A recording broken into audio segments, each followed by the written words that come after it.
All right, we finally have it. Hello, everyone. Gary Ryan here with you for the Fed League Flash, and it's a little shadowy just because of my lighting and everything like that. But yeah, I am back here in Studio B, where everything originally started. Uh, so, anyhow, we are here to talk about what happened yesterday, and very interesting games. So yeah, I'm back here because I was having so many lighting and sound issues today, and I don't know why. Because I'm a very low tech guy. I mean, obviously you can tell I use a whiteboard and just basic setup on my phone, and I don't know, this morning it was just going haywire. So, anyway, we're good. All right, Motor City ends up going to Elmira. Now, this is the second of a pair of games they played this weekend. Elmira took the first game in a shootout, quite dramatically, I might add. But this time, Motor City gets the last laugh. I thought the teams would split, but honestly, I thought Motor City was going to take the first game and Elmira the second. Other way around, that's all. Okay, so it's a 4-1 final by Motor City, and Elmira, while they did not play poorly last night, they played decently enough, but they just didn't seem to have the urgency that they've had in previous games. So I was a bit surprised by this, but Motor City took advantage. I turned on the game. It was 2 minutes in and was already 1-0, and I found out Kozlowski had made 2 saves besides letting up the first goal to Rocco Di Costanzo. So, yeah, I missed it. But anyway, yeah, a quick start for the Rockers, and like Friday night, they really held the flow and the tempo of the game through the majority of the first period. They ended up getting a second goal by Mike Wynn at 14:41. That's a shorthanded goal, and so yeah, it's a game winner. 14:41 of the first. At least it would turn out that way. We didn't know at the time. Second period, it's all right in a very short period of time. Declan Conway makes it 3-0 at 14:01 of the second. Austin Pickford gets his first of the year for Elmira to answer at 15:38. And then at 17:48, Scott Koash said, all right, I'm scoring, and then there's no more scoring the rest of the game. So that was it, 4-1. The game was over at the end of the second period. So anyway, the first start of the year for Rockers goalie Ricardo Gonzalez, and he'd gotten into a couple games last year, but this was his first win, and he played very, very well, stopping 31 of 32. So congratulations to Ricardo on his first Fed win. Kozlowski, he looked good. He looked solid, just not to the wizardry characteristics that he normally has in goal. He stops 32 of 36. Games played before a crowd of 1179, which is 30% of capacity. And I could go on about that, but I'm not going to. So with the win, Motor City strengthens their hold on first place in the Continental Division based on wins and points. They're 4-0-2 with 13 points. Tomorrow, we're going to post the video for stats and stars, or standing and stars. And I'll explain to you, I know when you go to the Fed page right now and you look at the standings, it just looks weird. So we're going to talk a little bit more about that tomorrow in tomorrow's video. Elmira with the loss, they're 3-2-0, but they're still in third place in the Empire Division with 7 points. Um, this is one of my pet peeves, and then I'll move on to the next game. First star of the game goes to Pickford for his 1 goal.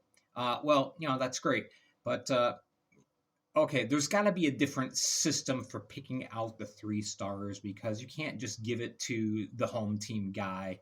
Um, it's just ridiculous. I'm not saying Pickford doesn't deserve recognition, but to give him first star for the game, come on. Anyway, moving on. All right, so Carolina, they change venues. They go from Friday night's game in Wytheville down to Winston-Salem, and it's a virtual sellout crowd. The announced attendance was 3,175. The official attendance or capacity, excuse me, at the annex is 3,200. I mean, there were literally only a couple of tickets with single seats left in this game. So congratulations to the Thunderbirds on packing the house, and congratulations on repeating a 4-1 victory over the Blue Ridge Bobcats. Yeah, so that was the same score as Friday night, and kind of interesting, same person scoring for the Blue Ridge Bobcats. He actually started the scoring. It's Hunter Hall, and he scores at 8:55 of the first. Blue Ridge, even though shots were even, Blue Ridge was really controlling the play the first 10 minutes, and then Carolina just stormed back. And this is a characteristic that we've seen so far this year with the Bobcats. They play absolutely fantastic for small spurts of time, and then kind of give the game away. So anyway, Pavlos was assessed a 2-minute minor right at the start of the second period. So Gus Ford says, "Thank you very much." Scores a power play goal at 1:53.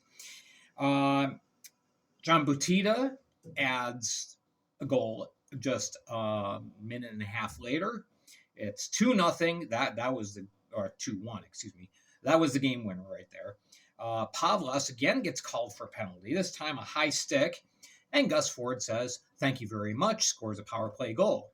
Deja vu.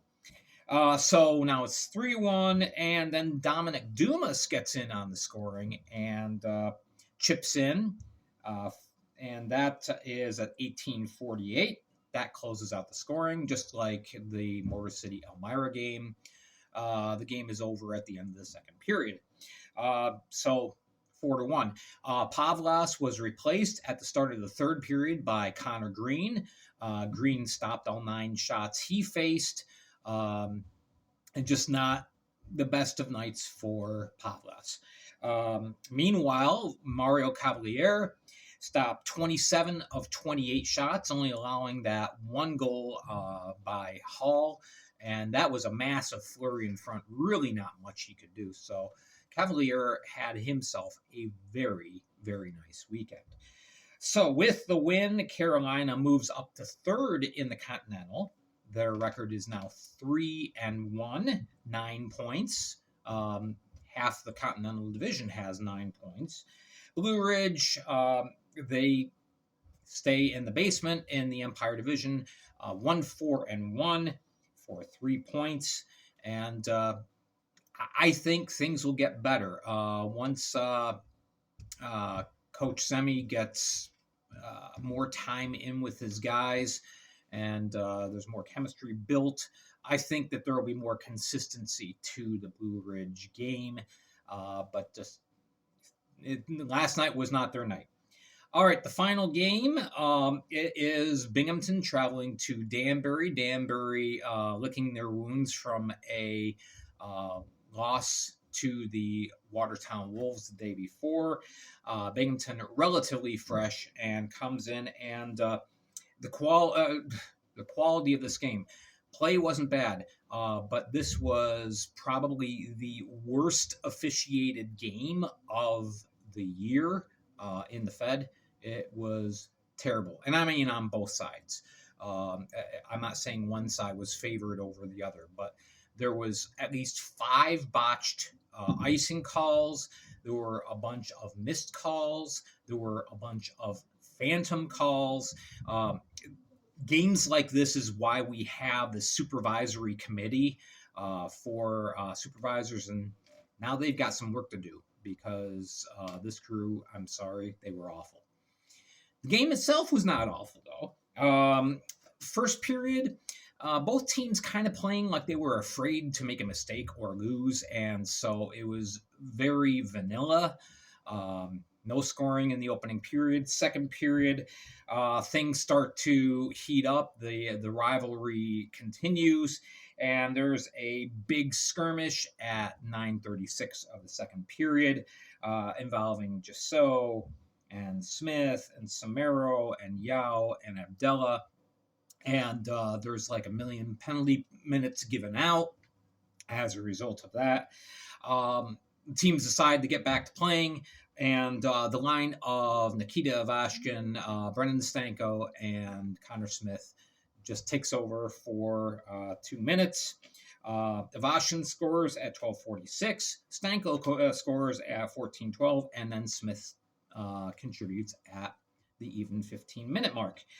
Then there's a second scrum, and this time it's Amesbury for the second time this year, sucker punching a Black Bear, going after Kirkby. Lewis jumps in, and so Amesbury and Lewis are both given the gate for the game. I kind of expect a suspension to come to Amesbury. And then late in the period in 1923, Dan Weber for the Black Bears cross-checks from behind, is given a boarding major, and the game most likely a suspension coming for him as well. So then we finally get to the third period, and there's more terrible calls and more phantom penalties assessed. And finally, Brent Sherwood, coach of the Black Bears, had enough. He starts screaming from the bench and is given the gate for abuse of officials. Sam Dabrowski decides to take advantage, and he scores a power play goal at 12:19, continuing his hot start. And then that came like literally about 5 seconds after Sam Levici made one of the best saves of the year in the Fed, going post to post, stretching out, and absolutely robbing the hat tricks of a golden opportunity. But Dabrowski fouled up and got the goal. All right, so Logar answers for the Black Bears at 14:37. And then the game again devolves. There's more penalties. There's more just ridiculous stuff going on. Nick DeNicola ends up with an extra attacker goal with 2 seconds left to make it 4-2. And then McCreary has words for the officials, and he's given the gate. So, officiating is bad when both coaches get ejected for abuse of officials. Just saying. All right, so we get McCreary and Sherwood in the same room talking about last night's game, and they'll both agree the officiating was terrible.